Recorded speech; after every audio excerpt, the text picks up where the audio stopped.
గురుగారు, అలాగే ఈ వారం కర్కాటక రాశి వారికి ఎలా ఉందంటారు? కర్కాటక రాశి వారికి గ్రహాలు అనుకూల స్థానాల్లో లేవు. ముఖ్య కార్యక్రమాల్లో గతానుభవంతో పని చేయాలి. ప్రతి అడుగు జాగ్రత్తగా వేయాలి. ఆత్మవిశ్వాసం మిమ్మల్ని ముందుకు నడిపిస్తుంది. ఆ విధంగా ప్రణాళికలు సిద్ధం చేయండి. మానవ ప్రయత్నంలో ఎటువంటి లోపం లేకుండా నిర్ణయాలు తీసుకోవాలి. సకాలంలో కర్తవ్యాలను ప్రారంభించండి. చెడు ఆలోచనలకు దూరంగా ఉండాలి. నిరుత్సాహం చెందకుండా ఉత్సాహంగా బాధ్యతలని ప్రారంభించండి. అడుగడుగునా ఇబ్బందులుంటాయని గమనించండి. సమిష్టి కృషి మేలు చేస్తుంది. వివాదాలకు దూరంగా ఉంటూ లక్ష్యాలను పూర్తి చేయండి. వీలైతే మౌనంగా ఉండటానికి ప్రయత్నం చేయండి. ఏది ఆలోచిస్తున్నా ఆ ఆలోచనల్లో స్పష్టత కోసం మిత్రుల సూచనలు అవసరమవుతాయి. ప్రతి నిర్ణయాన్ని ఇంట్లో వారితో సంప్రదించిన తర్వాతే పని చేయాలి. కాలం వ్యతిరేకంగా ఉంది. వృత్తి, ఉద్యోగ, వ్యాపారాల్లో నిత్యం చేసే పనుల్లో ఆచితూచి వ్యవహరించడం మంచిది.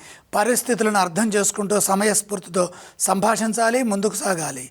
ఆర్థిక ఇబ్బందులు ఎదురుకాకుండా తగు సూచనలు, జాగ్రత్తలు ముందుగా తీసుకోవటం మంచిది. ఆధ్యాత్మికంగా ఎక్కువ సమయాన్ని గడపడం వల్ల మానసిక శక్తి మీకు రక్షణ కల్పిస్తుంది.